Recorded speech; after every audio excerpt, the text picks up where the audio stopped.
Hi guys, Chef Adrienne here with a real quick public service announcement. Since the city of Tempe can't have you coming to us, they've asked me to come to you. So we're going to be doing a series of little videos so that you can do some cooking at home. And what I wanted to start with is just a real quick way of cleaning. Especially these days, we need to understand the difference between cleaning and sanitizing. And so I'm just going to show you real quick how to clean and sanitize a surface before you're going to start cooking. So I've left a little schmutz on my countertop here, some crumbs from toast and some things. What we're going to start with is a sponge or whatever you like to use. We're going to collect up all of the actual stuff. We don't want the crumbs in with our soap. So we're going to take the actual stuff and collect it all up. You're going to pull it off the countertop into your hand and then go ahead and dump that in the sink. Then we're going to take a very soapy sponge. I actually like Dobie pads. I like them because they're covered in plastic so they don't scratch your non-stick pans. They're thin enough that you can still feel what's underneath, but they're thick enough to hang on to the soap.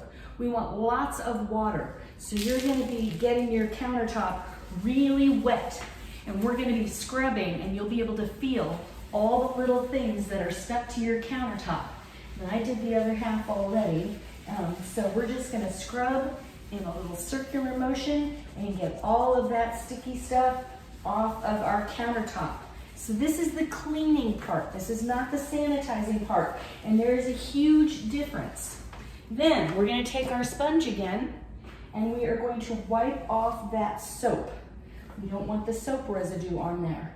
And so now we have our countertop is going to be clean. It's going to have no food residue left on it, all right?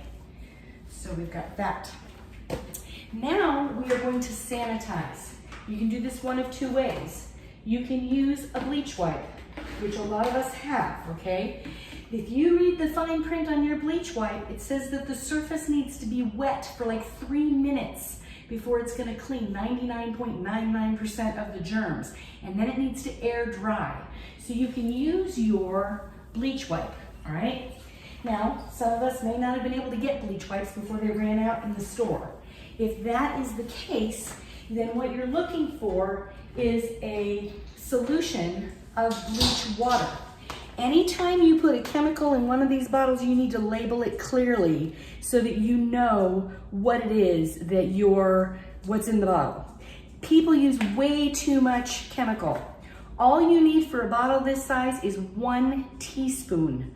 1 teaspoon of bleach to all of this water. The trick is you need to make it fresh every day. And you don't want hot water, you don't want cold water, you want room temperature water. Only 1 teaspoon for this. So what we're gonna do is we're gonna spray our countertop